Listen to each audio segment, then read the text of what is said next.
முதலமைச்சர் செஞ்சதுதான் தப்பு தான். எப்படி நீக்கலாம்? எம்ஜிஆர் அவர்கள் இல்லைன்னா திமுகவே இல்லை. அப்படி இருக்கும்போது அவரை எப்படி நீங்க நீக்கலாம்?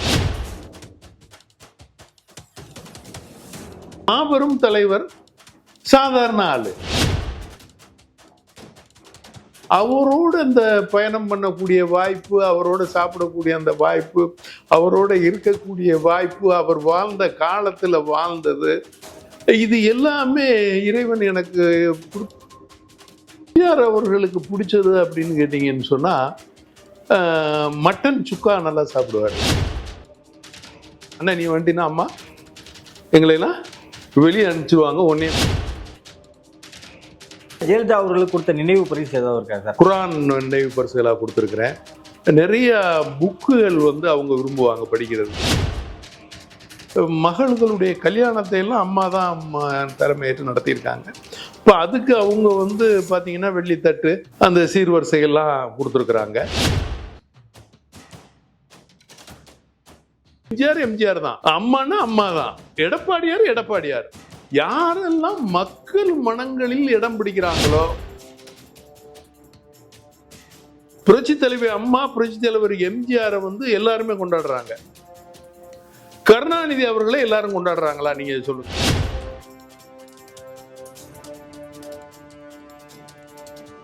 நிம்மதி ப்ராப்பர்ட்டி மேனேஜ்மெண்ட். கான்டாக்ட் 7667008800. நகரம் வாய்ஸ் நேயர்களுக்கு வணக்கம். இன்று நம்முடன் இணைகிறார் தமிழ் மாநில முஸ்லீம் லீக் கட்சியின் தலைவர் திரு ஷேக் தாவூத் அவர்கள். வணக்கம் சார். வணக்கம். அதிமுக பார்த்தீங்கன்னா 3 முதல்வர்கள் கூட தொடர்ந்து அரசியலில் பண்ணிச்ச ஒரு தலைவர் அப்படின்னா நீங்க தான். ஸோ எம்ஜிஆரோட முதல்ல ஒரு நட்புறவு எப்படி ஏற்பட்டது? சென்னையில் படிச்சுக்கிட்டு இருக்கிற காலத்தில் எம்ஜிஆர் அவர்கள் ரொம்ப புகழ்பெற்ற நடிகர். அவங்களுக்கு ஃபேனாக இருந்தேன்னு சொன்னால் அவங்க மேலே ரொம்ப பற்று. அப்போ எனக்கு ஒரு 17 வயசு 18 வயசு அப்படிப்பட்ட காலகட்டம் அது. அப்போ பார்க்கணும் போகணும் அப்படின்னு சொன்னால் அப்போ பார்க்கறது போகிறது, அதே மாதிரி போய் பார்க்கறதுக்குள்ள அந்த வாய்ப்புகள் எனக்கு இருந்தது. நான் பார்த்துருக்கேன். அப்போ அவர் ஆர்காட் ரோட்டில் அந்த வீட்டில் இருந்தார். அப்போ நான் போகும்போது பார்த்துருவார், பேசுவார், கூப்பிடுவார், பேசுவார். அப்புறம் என்னுடைய குடும்பத்தை சார்ந்தவர்களும் எங்கள் அப்பாவில் இருந்து எல்லாருமே நட்பு இருந்தது அவரோட. அப்போ அந்த நட்பு இருந்த காரணத்தினால இன்னார் பையங்கிறது தெரியும், அதனால் கூப்பிடுவாங்க. அண்ணா அவர்களும் சரி எங்கள் அப்பாவோட நட்பில் இருந்திருக்காரு. அப்போ இதனால கூப்பிடுவாங்க. கூப்பிட்டோன்னே போவோம், பேசுவோம். எம்ஜிஆர் அவர்களை பொறுத்த வரைக்கும் வயசு வித்தியாசம் இல்லாமல் பழகக்கூடியவர், ரொம்ப இனிமையான ஒரு தலைவர். எனக்கு ரொம்ப பிடிச்ச இன்ன வரைக்கும், இந்த நிமிஷம் வரைக்கும் அவர் சினிமாக்களை பார்த்ததுக்கப்புறம் நான் இப்போ அதிகமாக சினிமாவெல்லாம் பார்க்கறதில்ல. அவர் வாழ்ந்த காலத்தில் அவருடைய சினிமாக்களை பார்த்ததுக்கப்புறம் அடுத்து நான் எந்த நடிகர்களை பற்றி சினிமாவுமோ மற்ற எந்த சினிமாக்களையுமே சினிமா பார்க்குறதுலையே எனக்கு நாட்டம் கிடையாது. அப்படி ஒரு நல்ல நடிகர் அவங்க. என்ன அப்படின்னு கேட்டிங்கன்னா, மக்களுக்கான நலத்திட்டங்களை, கருத்துக்களை, இளைஞர்களுக்கு, சிறுவர்களுக்கு, பிள்ளைகளுக்கு, இப்படி எல்லாம் ஒரு நல்ல கருத்துக்களை பாடல்கள் மூலமாகவும் அவர் நடிக்கிற அந்த படங்கள் மூலமாகவும் நீங்கள் பார்த்தீங்கன்னா நல்ல மக்களுக்கான கருத்துக்களை சொல்லக்கூடிய மாபெரும் தலைவர். நீங்க அவர் நேரில் பார்க்கும்போது அவர் நடிச்ச டைலாக் ஏதாவது அவரோட பேசி காமிச்சுட்டார்? நான் டைலாக் பேசி காட்டினதெல்லாம் இல்லை. அப்படியெல்லாம் போய் அவர்கிட்ட நாம பேசினது இல்லை. நாம் சந்திக்கிற அந்த காலகட்டங்களை எப்படி வந்துட்டுது அப்படின்னு கேட்டிங்கன்னா, இப்படி போய் இருக்கையில் அவரை சந்திக்கிறது, இந்த பேசும்போது சாதாரணமாக இருக்கிற நடப்புகள் இதெல்லாம் பேசுவோம். சினிமாவை பற்றி நான் சினிமாவை பார்க்குறேன், நீங்கள் சினிமாவில் நல்லா நடிக்கிறீங்க அப்படின்லாம் நாங்கள் ஒரு நாள் அவரோட பேசுனதெல்லாம் இல்லை. இப்போ காலேஜ் போறியா, ஸ்கூல் போறியா, அந்த மாதிரி தான் படிக்கிறியா ஒழுங்கா, அப்படி தான் கேட்பாரு. அதுக்கப்புறம் நீங்கள் பார்த்தீங்க அப்படின்னு சொன்னால் எனக்கு நல்ல விவரம் தெரியும் போது அப்போ நான் இந்த ட்ராமாக்கள்லாம் நடிக்கிறதுக்கு ஒரு வாய்ப்பு இருந்தது. அப்போ ராஜா அண்ணாமலை மன்றத்தில் ட்ராமா போடுவாங்க. அப்போ ஓரிரவா அப்படிங்கிற ஒரு ட்ராமான்னு எனக்கு ஞாபகம் இருக்குது. அப்போ அந்த ட்ராமாவில் நடிக்கணும் அப்படின்னு சொல்லிட்டு எனக்கு அந்த ட்ராமாவில் ரோலு அதில் நடிக்கிறேன். அந்த ட்ராமாவை பார்க்குறதுக்கு எம்ஜிஆர் அங்கே வந்திருக்காரு. அப்போ இந்த ட்ராமா முடிஞ்ச உடனே எம்ஜிஆர் அவர்கள் போகும்போது, நான் போய் வண்டி வரைக்கும் கிட்ட போகும்போது, இப்போ நீ ட்ராமாவில் நடிக்கிற அளவுக்கு பெரிய ஆள் ஆகிட்டியா அப்படின்னு சொல்லிட்டு கேட்டுட்டு சிரிச்சுட்டு கன்னத்தில் தட்டி கொடுத்துட்டு போயிட்டாரு. இதுதான் வந்து ஆரம்பம். அதுக்கப்புறம் சரி வீட்டுக்கு வாம்பாரு, சரி அப்புறம் வீட்டுக்கு போவோம். அப்போ இந்த வீட்டுக்கு போகிற காலத்தில் பார்த்தீங்கன்னா அப்போ வந்து டாக்டர் சேப்பன் ஒருத்தர் இருப்பார். அவர் அந்த என்ன நம்ம இந்த ஷெட்யூல் காஸ்டில் உள்ளவங்க. அவர் வந்து 1000 லைட்டில் அவர் வந்து கிளினிக் வச்சுருப்பார், எல்லாருக்கும் ஃப்ரீ. ஒரு கிளினிக்கில் எனக்கு ரொம்ப பிடிச்ச டாக்டர் எம்ஜிஆரோட அவர் எனக்கு ரொம்ப பிடிச்ச டாக்டர் சேப்பன்னு சொல்லிட்டு, இன்னைக்கு எத்தனை பேருக்கு அந்த தாழ்த்தப்பட்ட சமுதாயம், அந்த பிற்படுத்தப்பட்ட சமுதாயங்களை பற்றி தலைவர்களாக உள்ளவங்களுக்கு அவரை தெரியுமா அப்படிங்கிறது தெரியாது. அந்த காலகட்டத்தில் பாலசுப்ரமணியன்னு ஒருத்தர் இருந்தார், அவரும் ஒருவர். அவர் இளைஞராக இருப்பார், இவர் கொஞ்சம் டாக்டர் வந்து வயசானவராக இருப்பாங்க. அப்போ நாங்கள் எல்லாரும் இங்கே போவோம். இந்த சனி ஞாயிறு அந்த மாதிரி லீவுகளில் போகும்போது உணவு அருந்துறதுக்கும் வாய்ப்பு இருந்திருக்கு எங்களுக்கு. அப்போ அவங்க கூட திரு மாண்புமிகு மறைந்த முதல்வர் புரட்சித்தலைவர் எம்ஜிஆரோட உணவு அருந்தக்கூடிய வாய்ப்புகள்லாம் இருந்தது. இப்படி வருவோம், அப்படி போவோம், அப்படி பேசுவோம், இப்படியே இருந்துருந்தோம். இப்போ ஒரு பெருசாகலாம் இருக்காது, அப்படியே ஒரு லைஃப்பில் அது ஒரு ப்ளஸராக, அதாவது என்ன சொல்கிறது, ஒரு மகிழ்ச்சியான நாட்களாகத்தான் போனது. அதுக்கடியில் பார்த்தீங்க அப்படின்னு சொன்னாக்கும் அவருக்கும் திமுகவுக்கும் ஏற்பட்ட பிளவு வந்துடுது. அப்போ எனக்கு வயசு ஒரு 19 வயசு அப்படி வந்துடுது, 18-19 வயசு. அப்போ காலேஜ் யூனியன் லீடராக இருக்கக்கூடிய ஒரு நிலையில் இருக்கேன். அப்படி வரும்போது அவரை கட்சியிலிருந்து நீக்கும் போது எங்களுக்கு ஜோஸ் அதிகமாகி, அதாவது அவர் மேலே உள்ள அந்த பற்றின் காரணமாக இப்போ என்ன பண்ணுறோம் அப்படின்னு கேட்டிங்கன்னா, இது ரொம்ப தவறு அப்படின்னு சொல்லிட்டு இளைஞர்களை எல்லாம் ஒன்று சேர்த்து வண்ணாரப்பேட்டையில், அப்போ எங்களுக்கு வீடு வந்து வண்ணாரப்பேட்டையில், அதாவது நாராயண முதலி 6வது தெருவில் எங்கள் வீடு. அப்போ அங்கே இருந்ததுனால அங்கே இருக்கிற பிள்ளைங்க எல்லாரையுமே சேர்த்து, அப்போ வன்னை பாண்டியன் ஒருத்தர் இருந்தார், ஒரு நாடார் சமூகத்தை சார்ந்தவர். அப்போலாம் நாங்கள் பெரும்பாலும் இந்த சமூகமாக பார்க்குற பழக்கங்கள்லாம் அப்போ கிடையாது. ஒரு நாடாரா, அகம்படியரா, செட்டியாரா, முஸ்லீமா அப்படி பார்க்குற அந்த பழக்கங்கள்லாம் கிடையாது. எல்லாமே தமிழ் ஆளுங்க அப்படிங்கிற மாதிரி தான் இருப்போம். எல்லாருமே ஒன்றுக்கு ஒன்று அண்ணன் தம்பி அப்படி உள்ள அந்த பழக்கத்தில் தான் இருப்போம்.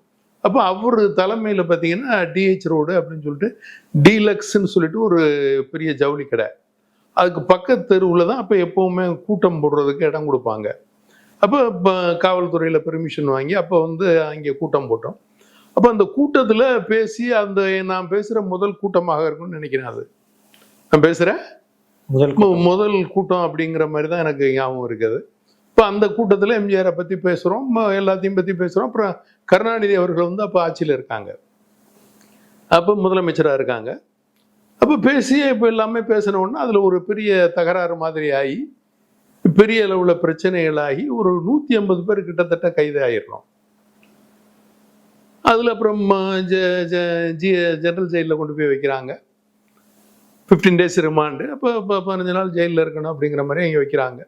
அப்போ எல்லாரையும் கூப்பிட்டு அப்போ இருக்க அங்கே ஜெயிலர் வந்து சொல்கிறாரு, எப்பா படிக்கிற பசங்களை எப்படி இப்படி கொண்டு போய் வைக்கிறீங்கன்னு அவங்கவுங்க தாயார் தாப்பனார் ஃபோன் பண்ணி கேட்குறாங்க. இப்போ மாதிரி எல்லாம் வந்து பெரிய ரூல்ஸ் அண்ட் ரெகுலேஷன்ஸ் எல்லாம் பெருசாக இருந்ததான்னு எனக்கு தெரியல, பட் யார் ஜெயிலர்னு எல்லாருக்குமே தெரியும். அப்போ ஃபோன் வசதி எல்லாம் பார்த்தீங்கன்னா நம்ம இந்த சாதாரண ஃபோனு தான். இப்போ வீடுகள்லேருந்து ஃபோன் பண்ணாவே ஜெயிலர் எடுப்பாங்க. இப்போ மாதிரி நீங்கள் அப்பாயின்மெண்ட் வாங்கி நீ யார் நான் யாருங்கிறதெல்லாம் இல்லை, ஃபோன் பண்ணால் எடுப்பாங்க. எடுத்தானே எப்போ என்னப்பா பிள்ளைகளை சின்ன பயில்களை கொண்டு போய் படிக்கிறவங்களெல்லாம் உள்ளே வைக்கிறீங்க அப்படி இப்படின்னு சொல்லிட்டு சொன்னவொன்னே மன்னிப்பு கேட்டு எழுதி கொடுத்துட்டு போய் சொல்லுங்கன்ட்டு அவர் சொல்கிறாரு. எல்லாரையும் ஒன்றா உட்கார வச்சுருக்கிறாங்க, அவ்வளோதான், பெருசாக ஒன்றும் இல்லை. காஃபி டீ எல்லாம் கொடுப்பாங்க, டிஃபன்லாம் கொடுப்பாங்க. அப்படி தான் இன்னும் எங்களுக்கு ஒன்றும் வித்தியாசம் தெரியல. ஒன்றா ஒரு பெரிய ஹாலு, அந்த ஹாலில் படுக்க போட்டுருவாங்க. அப்போ எல்லாருமே ஒன்றா பேசிட்டு உட்காந்துருப்போம். சில பேர் பாட்டெல்லாம் பாடுவானுங்க, அதெல்லாம் கேட்டுக்குவோம். அந்த மாதிரி தான் இருந்தது. அப்போ நிறைய பேர் எழுதி கொடுத்துட்டு போயிட்டாங்க, நாங்கள் இனிமேல் இந்த மாதிரி மேடைகளில் போய் பேச மாட்டோம் அப்படின்னு சொல்லிட்டு நிறைய பேர் எழுதி கொடுத்துட்டு போயிட்டாங்க. நாங்கள் ஒரு 20 பேரோ 30 பேரோ முடியாது அப்படின்னு சொல்லிட்டு பிடிவாதமாக அதெல்லாம் எழுதியெல்லாம் கொடுக்க முடியாது, மன்னிப்பெல்லாம் எழுதி கொடுக்க முடியாது, அவர் செஞ்சது தப்பு தான், முதலமைச்சர் செஞ்சது தான் தப்பு தான், எப்படி நீக்கலாம், எம்ஜிஆர் அவர்கள் இல்லைன்னா திமுகவே இல்லை, அப்படி இருக்கும்போது அவரை எப்படி நீங்கள் நீக்கலாம்? அவர் என்ன கேட்டார்? உங்களுடைய கணக்குகளை தானே கேட்டார். அப்போ உங்களுடைய கணக்கு, உங்கள் சொத்துக்களுடைய கணக்கு, எவ்வளோ பேர் எம்எல்ஏ மினிஸ்டராக இருக்கீங்களோ உங்கள் சொத்துக்களுடைய கணக்கு கேட்ட சொன்னால் நீங்கள் கணக்கு காட்டிட வேண்டியதானே, என் காட்டல அப்படிங்கிற மாதிரி பேச்சுவார்த்தை பண்ணிட்டு நாங்கள் எல்லாருமே இருந்துட்டோம். ஒரு 5 days or 7 days இருக்கும். ஒரு 6-7 நாளைக்கு அப்புறம் நீங்கள் பார்த்தீங்கன்னா ஆரம் வீரப்பன் வந்து இப்போ அதில் மேனேஜராக இருக்காங்க சத்யா ஸ்டுடியோவில். அப்போ அவங்க வந்து என்ன பண்ணுறாங்க அப்படின்னு சொன்னால் எங்களை கூட்டிகிட்டு போயிடுறாங்க. அதாவது ஜாமீன் போட்டு கூட்டிகிட்டு போகிறாங்க. அப்போ அந்த ஜாமீனுங்கிறதெல்லாம் எனக்கு தெரியலை. சத்யா ஸ்டுடியோ கூப்பிட்டு வந்தாங்க. அப்போ தலைவர் அங்கே இருந்தாங்க. எல்லாருக்கும் ஜூஸ் கொடுத்தாங்க. என்னை சத்தம் போட்டார். ஒன்னையா இருந்த வேலையெல்லாம் பார்க்க சொன்னது. எப்போ படிக்க போச்சோன்னா படிக்கிறத விட்டுட்டு இந்த வேலையெல்லாம் இப்போ அரசியலில் வந்து நீ என்ன பண்ண போகிற, இதெல்லாம் தேவையா உனக்கு, உங்கள் அப்பாவெல்லாம் திட்டுறாரு, இதெல்லாம் அவசியமாப்பா உனக்கு அப்படின்னு சொல்லிட்டு சத்தம் போட்டார். நான் கம்முன்னு நின்றேன். அவர் திருப்பி என்ன பேச முடியும், நம்மளால் ஒன்றும் பேச முடியாது. நான் கம்முன்னு நின்றேன். அதெல்லாம் இதெல்லாம் பண்ணக்கூடாது, போகக்கூடாது, என்ன நீ பார்க்க வர்ற கொள்ற அதெல்லாம் வேற, அரசியல் பண்ணுறோன்னு சொல்லிட்டு கல்வியை படிப்பை விட்டுட்டீங்கன்னா உன் லைஃப் வீணாக போயிடும்பா அப்படின்னு சொல்லிட்டு அனுப்பிட்டாரு. அதோட சரி அப்படின்னு சொல்லிட்டு அப்புறம் அதுல இருந்து அப்படியே தொடர்ச்சியாக போறது, பார்க்கறது, சந்திக்கிறது, போறது, பார்க்கறது, சந்திக்கிறது, சனி ஞாயிறு, அப்புறம் நேரம் கிடைக்கும் போது வீட்டுக்கு போவேன், அவர் இருக்கும்போது அவரை பார்ப்பேன். அப்படி எங்களுடைய இது தொடருது. அதுக்கப்புறம் அவருடைய தேர்தல் பிரச்சார பயணங்கள், அப்போ கூட வர்றேன் அப்படின்னு சொல்லி கேட்டு அந்த வண்டியில் பிரச்சாரம்னா என்னென்ன ஊருக்கெல்லாம் அவர் கூட பயணிச்சிருங்க சார்? எத்தனை கிலோமீட்டர் கூட பயணிச்சிருக்கீங்க? அதாவது இதை வந்து ஊர்கள்னு சொல்ல முடியாது, தமிழ்நாடு பூராமே பயணிச்சிருக்கேன். இது வந்து ஊர்கள். அவரெல்லாம் வந்து இங்கிருந்து பயணத்தை ஆரம்பிச்சாருன்னா 1 வாரம் 10 நாள் ஒவ்வொரு அங்கங்க தங்கி தங்கி தான் அப்போல்லாம் பயணிப்போம். உடனே சென்னை திரும்பி வந்துட மாட்டோம். அப்போ ஒரு குறைஞ்சது ஒரு 100 பேருக்கு மேலே தான் இருப்பாங்க கூட. சமையல்காரரு, அவருக்கு பாதுகாப்பாக உள்ளவங்க, அந்த ஆக்டர் குண்டுமணி, அவங்க ஜஸ்டின், அந்த மாதிரி உள்ள நிறைய பேர். இன்னொருத்தர் முஸ்தபான்னு ஒருத்தர் இருப்பார், அதில் நாகூர் முஸ்தபான்னு ஒருத்தர் இருப்பார். இப்படி எல்லாருமே நிறைய பேர் இருப்பாங்க அதில். அப்படி அவங்கெல்லாம் பாதுகாப்புக்கு வருவாங்க. தலைவர் வந்து அதில் கூட வருவாங்க. அப்போ அந்த ஜீப்பில் ஏறி அவங்க அந்த ஓப்பன் வேனில் ஏறி நிற்கிறது, அது ஒரு பெரிய ப்ளஷராக இருக்கும். அதாவது அந்த காற்று அடிக்கிறது, அவர் கையை காட்டிட்டு போகிறது, நம்மளும் கையை காட்டிக்கிட்டு போகிறது இருக்கும். அப்போ நீங்கள் பார்த்தீங்கன்னா இந்த பிரச்சாரம்ங்கிறது இப்போ பண்ணுற மாதிரி இருக்காது. சாயங்காலம் 6 மணிக்கு ஸ்டார்ட் பண்ணுவாங்க. 6 மணிக்கு ஸ்டார்ட் பண்ணால் காலையில் 5 மணி சமயத்தில் 9 மணி கூட ஆயிரம் முடிஞ்சு. அதாவது எம்ஜிஆர் அவர்கள் பிரச்சாரத்துல நீங்க போகும்போது இன்னும் மறக்க முடியாத ஒரு நிகழ்வுனா எந்த நிகழ்வு? எல்லாமே மறக்க முடியாத நிகழ்வு. நீங்க இன்னைக்கு வரைக்கும் ஒரு விஷயம் நடந்திருக்கு, அவருக்கு எனக்குள்ள இது ஒரு சின்ன ஒரு இதுவா நடந்தது அப்படின்னா எதை நீங்க இன்னும் மறக்காம இருக்கு? அந்த மாதிரி அதாவது நிறைய விஷயங்கள்ல நீங்க பாத்தீங்கன்னு சொன்னா மாபெரும் தலைவர், சாதாரண ஆளு. நீங்க அவரை பார்க்கணும் அப்படின்னு சொன்னா அவர் ஒரு மாபெரும் தலைவர். இன்னைக்கு நீங்க எல்லா பகுதிகளிலையும் அவர் நம்மளை விட்டு மறைஞ்சிட்டாரு. ஆனா எல்லாரும் மனங்கள்லையும் குடியிருக்கிறார். நீங்க ஏழை எளிய மக்கள், பெரும்பாலும் நீங்க பாத்தீங்கன்னா ஏழை எளிய மக்கள், பணக்காரர்கள்னு நீங்க சொல்றதை விட ஏழை எளிய மக்கள், ரிக்ஷா ஓட்டுறவங்க கூட நீங்க அவர் போட்டோவை வச்சு அவருடைய நினைவு நாள்னா ஒரு வாழைப்பழம் பத்திய கொளுத்தி வைக்கிறாங்க. அப்ப இது என்ன அப்படின்னு கேட்டீங்கன்னா, மக்கள் மனங்களில் நிரந்தரமாக வாழ்ந்தவர் அப்படின்னு சொன்னா அது எம்ஜிஆர் அவர்கள். அவரோடு அந்த பயணம் பண்ணக்கூடிய வாய்ப்பு, அவரோட சாப்பிடக்கூடிய அந்த வாய்ப்பு, அவரோட இருக்கக்கூடிய வாய்ப்பு, அவர் வாழ்ந்த காலத்துல வாழ்ந்தது, இது எல்லாமே இறைவன் எனக்கு கொடுத்த பெரிய கருணையாகவும் அருளாகவும் தான் கருதுறேன் நான். இது ஒரு பெரிய பாக்கியம். கடைசியா நீங்க எம்ஜிஆரை என்னைக்கு சந்திச்சீங்க சார்? அதாவது கடைசியாக நான் சந்திச்சது அப்படின்னு கேட்டீங்கன்னா, இவங்க என்ன சொல்றது, ஆஸ்பத்திரிக்கு போயிட்டு வந்து உடல் நலம் இல்லாமல் வீட்டில் இருக்காரு. இப்போ ராமவரம் தோட்டம் போயிட்டார். இப்போ இந்த உடல் நிலைமை இல்லாமல் இருக்கிற காலகட்டங்களில் சாயங்காலங்களில் போவேன். படுத்து தான் இருப்பார். சாயங்காலமும் ஜானகியம்மா இருப்பாங்க. அப்போ இன்னொருத்தர் இருந்தார் அங்கே, ஒரு சமையல்காரர், கேரளாக்காரர் ஒருத்தர். அவர் பேர் இப்போ எனக்கு ஞாபகத்தில் இல்லை. இப்போ அவர் வந்து வேலை ஆயுதம்னு நினைக்கிறேன். அவர் கூட்டிகிட்டு போவார். கூப்பிட்டு போனோம்னா பார்ப்பார், பேசுவார். அந்த மாதிரி தான் இருந்தது. ரொம்ப முடியாத ஒரு சூழல் இருந்தது. அமெரிக்காவெல்லாம் போயிட்டு வந்ததுக்கப்புறம் முடியாத அந்த சூழலில் தான் கடைசியாக நான் பார்த்தேன். அதுக்கப்புறம் வந்து அவருடைய மறைவு தான். அந்த கடைசியாக சந்திக்கும் போது என்ன பேசுனீங்க சார்? அவர் ஏதாவது உங்கள்கிட்ட சொன்னாரா, பேசினாரா? இறைவன் உங்க முன்னால காட்சி எடுத்தா நீங்க என்ன செய்வீங்க? இப்போ உனக்கு என்ன வரம் வேணும்னு கேட்டா என்ன கேட்பீங்க? ஒரு வரத்தை கேட்பேன்.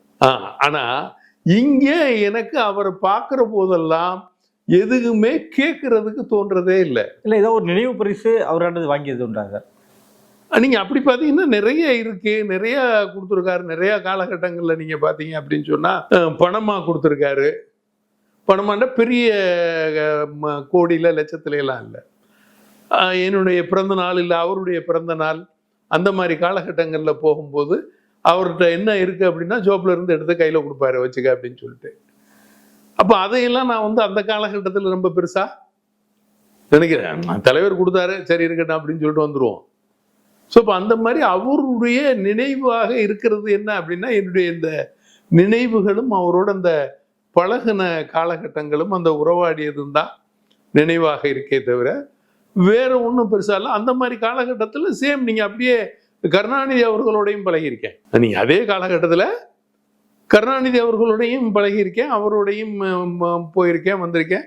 அவர் அமைச்சர் அதே மாதிரி மாறன் அவர்களோட, முரசொலி மாறன் அவர்களோட ஒரே காரில், என் காரில் தான் பயணம் பண்ணுவார். ஏர்போர்ட்லேருந்து வீட்டுக்கு வர்றது, அதே மாதிரி வீட்டிலேருந்து ஏர்போர்ட்டில் கொண்டு போய் விடுறது, அப்படி என் கார்லேயே வந்திருக்காரு, போயிருக்காரு. அவரோடும் பயணம் பண்ணியிருக்கேன். அவர்கிட்டையும் நான் எதையுமே அவர் ஒரு தடவை ராஜ்யசபா எம்பி ஆக்குறேன்னு என்கிட்ட சொன்னார். நான் வேணான்ட்டு மறுத்துட்டேன். அப்போ ஏன்னா எனக்கு மற்ற வேலைகள்லாம் இருந்ததுனால, தொழில் துறவுகள் காரணமாக, அப்போ அதை நான் வேணாண்ணே, அது எனக்கு அவசியம் இல்லை அப்படின்னு சொல்லிட்டு விட்டுட்டேன்னு வைங்கள. அந்த மாதிரி இவர்கிட்டோட இருக்கும்போது, புரட்சித் தலைவர் அவர்களோட இருக்கும்போது இப்படியெல்லாம் கேட்கறதுக்கோ இல்லை இப்படியெல்லாம் பதவி வேணும், அவங்க என்ன இவங்களோட இருக்கிறது பழகிறதே பெரிய விஷயம். அதாவது இவங்களோட பேசிக்கிட்டு இருக்கிறது, இவங்கள போய் பார்க்கறது, அதே எனக்கு பெரிய அற்புதமாக ஒரு நிகழ்வாக இருக்கு.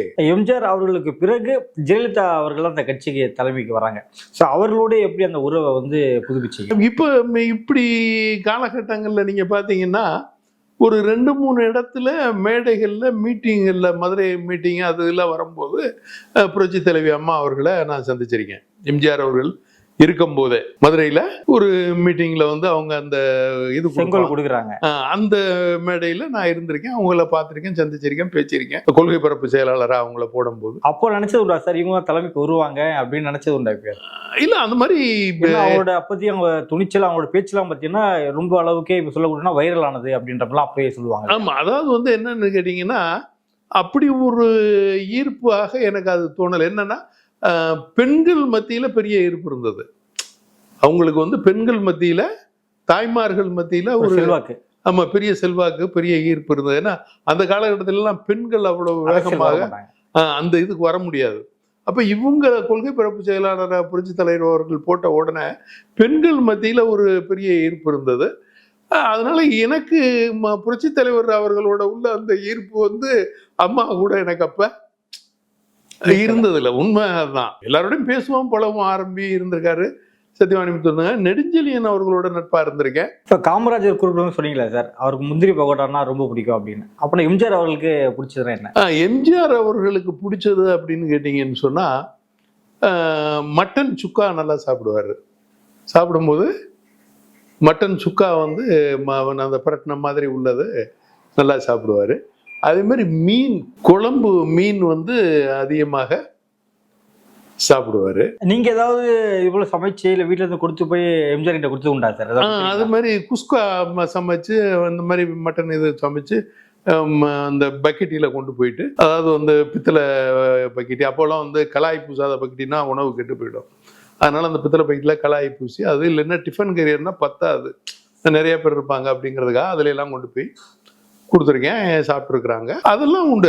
அதே மாதிரி அவங்க சைடு இருந்தும் எனக்கு எல்லாமே வரும். அதான் இதை ஒரு பெருசா இப்ப நினைக்கிற மாதிரி பெருசா அதெல்லாம் நாங்க நினைக்கிறது இல்லை. ஜெயலலிதா அவர்கள் அந்த தலைமை பீடத்துக்கு வந்ததுக்கு அப்புறம் ஒரு அரசியலையும் தாண்டி உங்களை அடிக்கடி ஃபோன் பண்ணி கூப்பிடுவாங்களா சார், உங்களை பார்க்கணும் அப்படின்னா? என்ன மாதிரியான சந்திப்புக்கெல்லாம் உங்களை தொடர்பு கொண்டு? இல்லை, அதான் உங்களுக்கு சொல்ல வரேன். இப்போ நீங்க அடுத்து என்ன பார்த்தீங்கன்னு சொன்னா, இவங்க அவங்க மேல கேஸை போட்டு அவங்கள கொண்டு போய் ஜெயிலில் வைக்கிறது, ஒரு 28 நாள் ஜெயிலில் வைக்கிறது எனக்கு அது பிடிக்கல. அப்போ நான் முரசொலி மாறன்ட்டே இதை சொல்கிறேன், அண்ணே வேணாண்ணே, அதாவது அரசியலாக எதுக்கிறது பேசுறது வேற, நேரடியாக நீங்கள் அவங்கள அவங்க வீடையெல்லாம் ரைடு பண்ணி அவங்கள கொண்டு போய் ஜெயிலில் வைக்கிறதுங்கிறது அது சரியாக இருக்காது, அதை பண்ணாதீங்க அப்படிங்கும்போது அவங்க கேட்கல. ஆனால் ஓரளவுக்கு முரசொலி மாறனாவது கன்வின்ஸ் ஆனார். கருணாநிதி அவர்கள் அதுக்கு அவர் போய் சொல்லும் போது மாமா வேணான்னு அவர் சொல்ல அவர் கன்வின்ஸ் ஆகலை. ஏன்னா இவங்களை ஒழிச்சே ஆகணுங்கிற இடத்துக்கு வந்துட்டார். அப்போ என்ன ஆச்சு அப்படின்னா 28 நாள் ஜெயில. அப்போ அது எனக்கு பிடிக்காம தான் அந்த 28 நாள் ஜெயிலில் இருக்கும்போது அவங்கள போய் பார்க்க போவேன். எனக்கு இந்த பழைய நட்பு அவங்களோட இருந்ததுனால என்னை நான் இப்படி புரட்சி தலைவர் அவர்களோட வந்திருக்கேன் அப்படிங்கிறத தெரியுங்கிறதுனால என்னை பார்ப்பாங்க. இப்போ தண்ணி பழம் அது வாங்கிட்டு போவேன், அப்படி பேசுவேன். இப்போ அவங்க வெளியில் வந்ததுக்கப்புறம் பார்க்கலாம் அப்படின்னு சொல்லிட்டு அப்போ சந்திச்சு அப்போ கூப்பிட விட்டது. அப்போ போய் பார்க்குறேன். அப்போ அந்த நட்பு அப்படியே தொடருது. அப்போ எது ஒன்றுனா கூப்பிட விடுவாங்க, கூப்பிட விட்டாங்கன்னா பேசுவோம். அப்போ இந்த மாதிரி ஒரு அப்பாயின்மெண்ட் கேட்டு அப்பாயின்மெண்ட் கொடுத்து போய் பார்க்குறது மாதிரி இல்லாமல் வாரத்தில் 2 நாள், அதாவது அவங்க ஆட்சியில் இருக்கும்போது பார்த்தீங்கன்னா வாரத்தில் 2 நாள் பார்ப்பேன். ஆட்சியில் இல்லைன்னா பெரும்பாலும் டெய்லி பார்க்குற அளவு கூட அந்த சூழல் இருந்தது. அப்போ என் ஆஃபீஸ் முடிஞ்சு வரும்போது ஒரு 7:30 8 மணி ஆகிடும் எனக்கு ஆஃபீஸ் முடிஞ்சு நான் வர்றதுக்கு. அப்போ வர்ற வழியில தான் அவங்க வீடு, என் வீடு சாந்தோம்பில். அப்போ நீங்கள் இப்போ அம்மாவிட பார்த்துட்டு அப்புறம் ஒரு 1 மணி நேரம் 1/2 மணி நேரம் பேசிகிட்டு இருந்துட்டு அதுக்கப்புறம் வீட்டுக்கு போயிடுவேன். அது மாதிரி காலையில் நான் ஆஃபீஸுக்கு கிளம்பும்போது அம்மா அவர்கள் செக்ரட்டேரியட்டுக்கு வருவாங்க. அப்போ ஐஜி ஆஃபீஸுக்கு முன்னால் சந்திக்கக்கூடிய தடவை 2 வண்டியும் கிராஸ் ஆகும். அப்போ கும்பிடுவோம், பார்த்து கும்பிட்டு சிரிச்சுட்டு போவாங்க. இப்படி இது வந்து கண்டினியூவாக போக ஆரம்பிச்சது.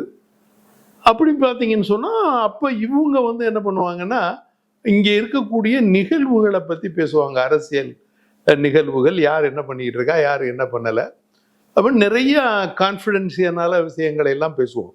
மக்களுக்கான விஷயங்கள், கான்ஃபிடென்ஷியலான விஷயங்கள். இது பெரும்பாலும் அவங்க கேட்டது, நான் பேசுனது இதுவரைக்கும் இந்த நிமிஷம் வரைக்கும் நான் யாருக்கும் அதை வெளியில் சொன்னதில்லை. அவங்களுக்கிட்ட இருந்து எனக்கு பிடிச்சது என்னன்னா, நான் பேசுனது எதையும் அவங்க செயல்பாட்டுக்கு கொண்டு வந்திருக்கலாம், கொண்டு வராமே இருந்திருக்கலாம். நிறைய விஷயம் செயல்பாட்டுக்கு வந்திருக்கு. நான் அது இதுன்னு சொல்ல விரும்பலை உங்களுக்கு, ஏன்னா அது சரியாக இருக்காது. அவங்க தான் முதல்வர், அவங்க பண்ணியிருக்காங்க. இப்போ எங்கூட இதெல்லாம் பேசுனாங்கங்கிறதையும் சொல்ல முடியாது. ஏன்னா பல பெரியவர்கள் இன்னைக்கு இருக்கக்கூடியவங்களை பல பேர்களை பற்றி நாங்கள் பேசியிருக்கோம், பல விஷயங்களை பேசியிருக்கோம். ஆனால் இதில் எடுத்துக்காட்டாக ஒரு விஷயத்த உங்களுக்கு நான் சொல்ல முடியும். என்ன அப்படின்னு கேட்டிங்கன்னா, நான் போயிட்டேன்னு சொன்னால் அவங்க கட்சியில் இருக்கவங்களெல்லாம் வெளியே போய் சொல்லிடுவாங்க. நான் போயிட்டேன்னு சொன்னால் அவங்க கட்சியில் இருக்கணும், தலைவர் வந்துட்டார், நான் பேசிகிட்டு இருக்கணும், நீங்கள் போங்க வெளியே போங்கன்றுவாங்க. இப்போ கடைசியாக அந்த மாதிரி நடந்த ஒரு நிகழ்வு என்ன அப்படின்னு கேட்டிங்கன்னா, இப்போ இருக்கக்கூடிய மாண்புமிகு முன்னாள் தமிழ்நாடு முதலமைச்சரும் எதிர்க்கட்சி தலைவருமான எடப்பாடி அவர்களும் சரி, முன்னாள் அமைச்சராக இருந்த அருமை சகோதரர் SP வேலுமணி, அந்த மாதிரி உள்ளவங்க ஒரு 4-5 பேர் உள்ளே இருந்தாங்க. நாங்கள் போனோன்னா, இல்லை நான் தலைவர்கிட்ட பேசணும், நீங்கள் வெளியே போங்கன்னு சொன்னதை டக்குன்னு அவங்க வெளியே போயிட்டாங்க. இதை நான் மறந்துட்டேன். இந்த அமைச்சர் பெருமக்களில் ஒருத்தர் என்கிட்ட சொன்னாங்க, அண்ணா நீ வந்துட்டீங்கன்னா அம்மா எங்களையெல்லாம் வெளியே அனுப்பிச்சிடுவாங்க, ஒன்றையும் மறக்க முடியாது அப்படின்னு அந்த இருக்காங்க. அவங்க இப்போ பேர் சொல்ல விரும்பலை, அவங்க அமைச்சர்களாக இருக்காங்கன்னு வச்சுங்களேன். இப்போ இந்த மாதிரி இந்த நட்பு, இப்போ இவங்கள்ட்டையும் போய் நான் எனக்கு பதவி வேணும், பொருள் வேணும் அப்படின்னு நான் எதையுமே கேட்டதில்லை. அப்போ இவங்களுக்கும் தேர்தல் சுற்றுப்பயணம், போக்குவரத்து, இதுக்கிடையில் தமிழ் மாநில முஸ்லீம் லீக் வந்து காயிதே மில்லத்தினுடைய மகனார் தலைமையில் தமிழ்நாடு முஸ்லீம் லீக் ஆரம்பிக்கிறோம். காஜான் MP அவர் அதனுடைய செயல் தலைவர், நான் மாநில அமைப்பு செயலாளர். இப்படியாக அந்த கட்சியும் தொடர்ந்து அதை அப்படியே நடத்திட்டு வரோம். அது அதிமுகவுக்கு சப்போர்ட்டாகத்தான் கண்டினியூவாக போய்கிட்டு இருக்கு. நீங்க ஜெயலலிதா அவர்களுக்கு கொடுத்த நினைவு பரிசு ஏதாவது இருக்கா சார்? நீங்க கொடுத்தது உண்டா? குரான் நினைவு பரிசுகளாக கொடுத்துருக்குறேன். நிறைய புக்குகள் வந்து அவங்க விரும்புவாங்க படிக்கிறதுக்கு, அப்போ அதுகளை நினைவு பரிசுகளாக கொடுத்துருக்கேன். அதே மாதிரி நபிகளுடைய வாழ்க்கை வரலாறு, எல்லா நபிகளுடைய வாழ்க்கை வரலாறும் ஆங்கிலத்தில் தமிழில் உள்ளதுக்கு கேட்பாங்க.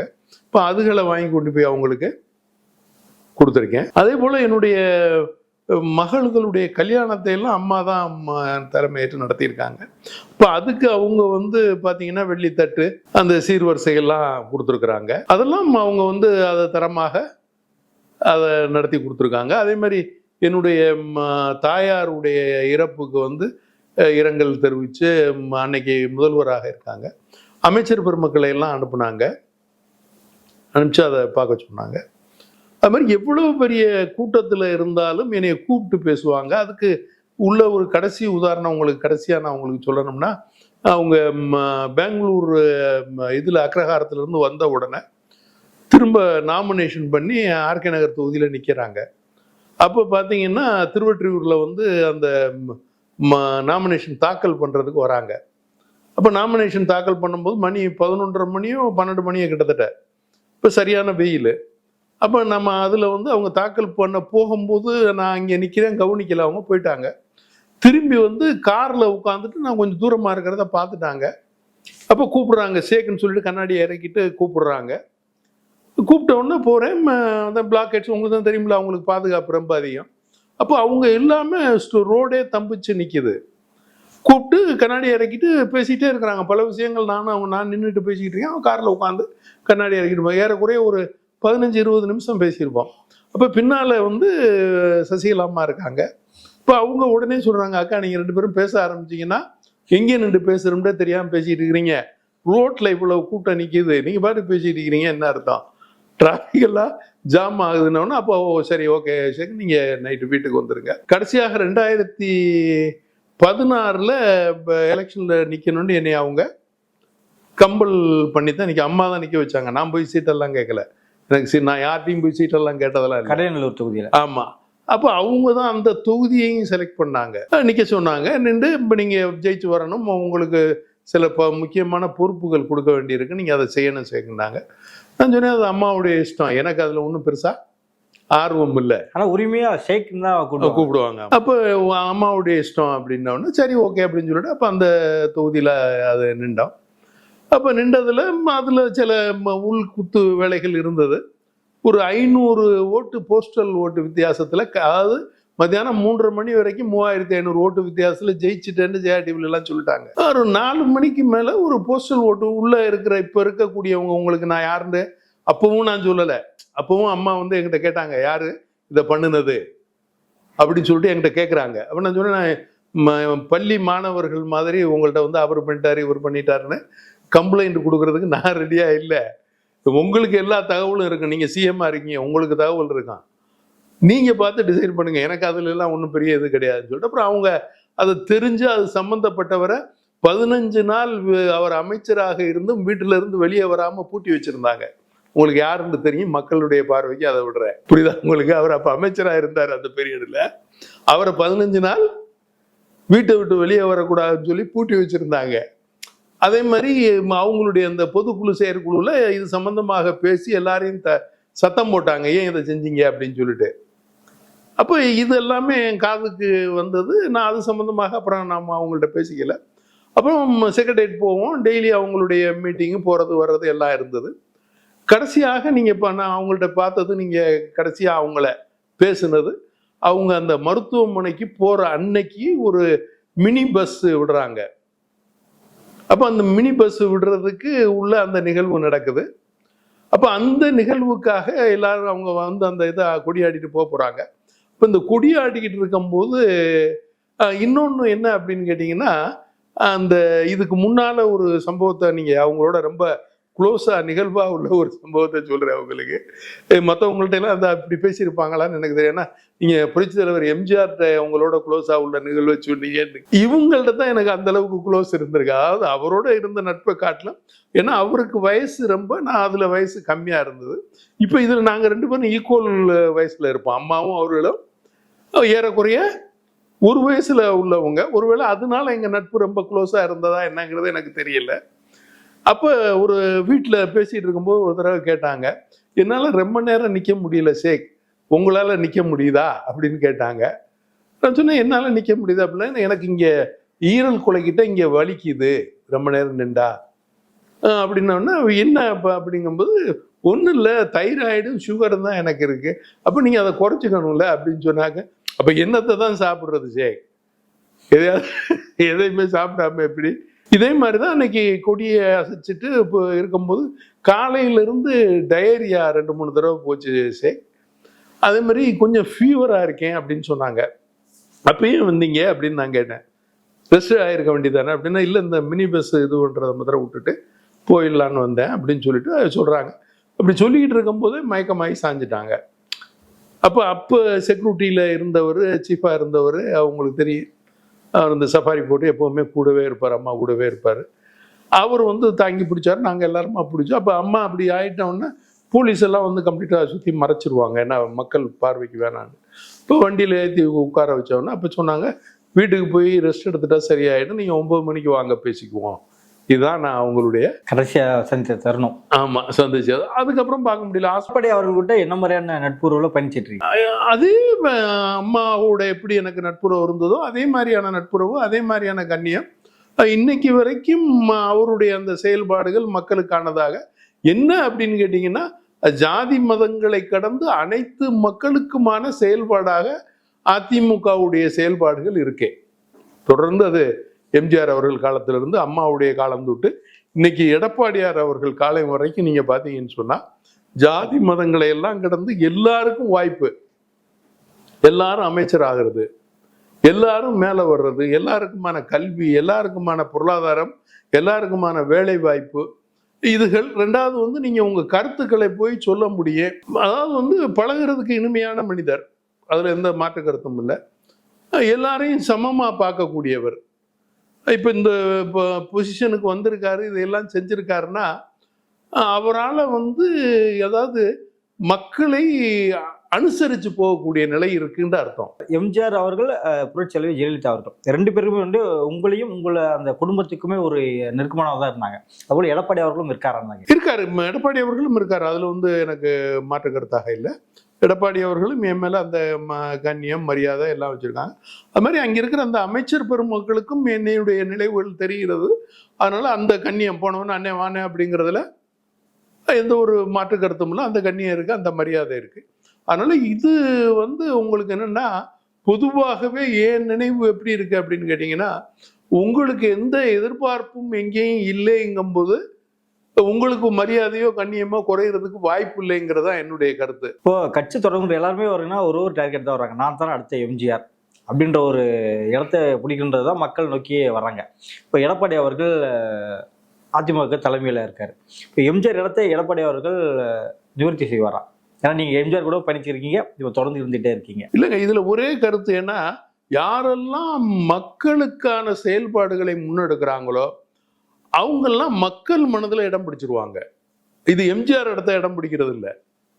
எம்ஜிஆர் அங்க இருக்காரா இப்ப? இல்ல, டார்கெட் அப்படியே சொல்றாங்க, அடுத்த எம்ஜிஆர் இவர் தான். இல்ல, நீங்க அப்படிலாம் நீங்க அப்படி பேச முடியாது. எம்ஜிஆர் தான், அம்மானா அம்மா தான், எடப்பாடியார்.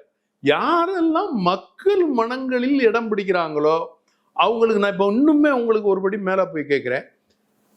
புரட்சி தலைவி அம்மா, புரட்சி தலைவர் எம்ஜிஆரை வந்து எல்லாருமே கொண்டாடுறாங்க. கருணாநிதி அவர்களே எல்லாரும் கொண்டாடுறாங்களா? நீங்க சொல்லுங்க. அது இருக்காது. ஏன் அப்படின்னு கேட்டீங்கன்னா, மக்கள் மனங்களை அவர் வென்றெடுக்கல. அவர் குடும்பத்துக்கு அவர் தலைவராக இருக்காரு.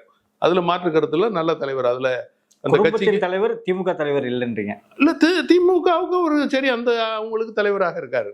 அதுல எனக்கு மாற்று கருத்து இல்லை. அம்மாட்ட இருந்த ஒரு குணம் இவற்றையும் இருக்கு. அம்மாட்ட இருந்த அந்த ஒரு குணம், அம்மா வந்து என்ன குணம் அப்படின்னு நீங்க சொன்னீங்கன்னா, வேணான்னு சொன்னா வேணாம். அம்மா வந்து யாரையும் பார்க்க விரும்பலைன்னு சொன்னா பார்க்க மாட்டாங்க. பிடிக்கலைன்னு சொன்னா உடனே எடுத்துருவாங்க. அவர் நீங்க எவ்வளவு பெரிய ஆளா வேண்டாலும் இருங்க, உடனே வேணாம், நாளில இருந்து வராத. அதே மாதிரி நீங்க நிறைய பேர், நான் அதை பார்த்துருக்கேன், நீங்க கேட்டதுனால உங்களுக்கு சொல்றேன். நிறைய பேர் கட்சியை விட்டு நீக்கினவங்க என்ன பண்ணுவாங்கன்னா, அம்மா வர்ற இடத்துல போற இடத்துல எல்லாம் வந்து நிப்பாங்க கும்பிட்டுட்டு. இன்னும் உங்களுக்கு இன்னொரு பச்சையான ஒரு உண்மையை சொல்றேன். இப்ப நான் நிக்கிறேன்னு சொன்னாக்க என்னைய கண்டிப்பா பார்த்து சிரிச்சு கும்பிட்டு போவாங்க உங்க ரிட்டர்ன் போகையில. இப்ப நான் நிக்கிற இடத்துல எல்லாம் வந்து நின்ற பெரிய தலைவர்கள் எல்லாம் உண்டு பார்ப்பாங்கன்ட்டு என்னைய பார்த்து பேசிட்டு முகத்தை அந்த பக்கம் திருப்பிக்குவாங்க கார்ல. எம்ஜிஆருக்கும் எடப்பாடியாருக்கும் ஒரே ஒரு விஷயம் ஒத்து போகுதுன்னா என்ன விஷயம் ஒரு ஒத்து போகுதுங்க? எடப்பாடியார் அவர்களுக்கும் எம்ஜிஆர் அவர்களுக்கும், மாண்புமிகு மறைந்த முதல்வர் எம்ஜிஆர் அவர்களுக்கும் உள்ள ஒற்றுமை என்ன அப்படின்னு கேட்டீங்கன்னா, எம்ஜிஆர் அவர்கள் வந்து மிகவும் பிரபலமானவர்கள். எம்ஜிஆர் அவர்கள் தோற்றத்தாலையும் அவருடைய செயல்பாட்டுகளாலையும் மக்கள் மனங்களை வென்றெடுத்தவர். இவங்க இனிமே வந்துதான் அதை செயல்படுத்தணும். இப்போ வந்திருக்கிறாங்க. இப்போ வந்து கட்சியை பொறுத்த வரைக்கும் கட்சியில உள்ளவங்க எல்லாருமாக சேர்ந்து பொதுச் செயலாளராக தேர்ந்தெடுத்திருக்கிறாங்க. அதுல மாற்று கருத்து இல்லை. மக்கள் மனங்களை வென்றெடுக்கிறாங்களா அப்படிங்கிறது 2026 வெற்றியில தெரியும். 2026 அவர் முழுமையாக வெற்றி பெறுவார். அதுல இன்னும் கொஞ்சம் முன்னால நான் போய் பார்க்கிறேன். மாண்புமிகு மறைந்த முதல்வர் புரட்சித் தலைவி அம்மா இருக்கும்போது அம்மா அவர்களே தோத்து போன காலங்கள் எல்லாம் உண்டு. தாமரக்கனி மத்திரம் ஜெயிச்சு ஒரு எம்எல்ஏ இருந்த காலமும் உண்டு. ஆனா மாண்புமிகு முன்னாள் முதல்வரும் இன்றைய எதிர்க்கட்சி தலைவருமான எடப்பாடியார் அவர்கள் 76 பேரோட சட்டசபைக்கு வந்திருக்காரு. அவர் எதிர்க்கட்சி தலைவராக இருக்காருன்னா சும்மா இல்ல, 76 பேரோட சட்டசபைக்கு வந்திருக்காரு. அப்போ ஒரு பெரும் பலம் அவருக்கு இருக்கு. அதே மாதிரி மக்கள் மத்தியில ஒரு பெரும் வரவேற்பு இருக்குங்கிறத அதை நிரூபிச்சிருக்காரு. இப்ப இந்த வருடம் 2026ங்கிறது அவருக்கான தேர்தலாக இருக்கு. அவர் மக்களாட்சியை கொண்டு வருவார். மக்களாட்சியை, ஜனநாயக ஆட்சியை மலரச் செய்வார். ஒரு ஏழை குடிமகன், விவசாய குடிமகன். அதே நேரத்தில் அவருடைய கேள்வி பதில்கள் நீங்கள் பத்திரிகையாளர் சந்திப்பெல்லாம் பார்ப்பீங்க. பார்த்தீங்கன்னா ஆன் த ஸ்பாட் உடனே சொல்லக்கூடியவராக இருக்கிறார் எதையுமே. ஸோ அப்படிப்பட்ட ஒரு சாதனை எல்லாம் அந்த திமுகவுக்கும் புரட்சி தலைவருக்கும் புரட்சி தலைவி அம்மா அவர்களுக்கும் உள்ளது. இப்போ அந்த சாதனையை வென்றெடுக்கக்கூடிய அவங்களோட பயணம் பண்ணின அண்ணன் எடப்பாடியார் அவர்களுக்கும் அந்த வாய்ப்பு இருக்கு, வென்றெடுப்பாருங்கிறத என்னுடைய கருத்து. உங்களின் அரசியல் நினைவுகளை எங்களோட பகிர்ந்து மிக மிக்க நன்றி. நன்றி, வணக்கம்.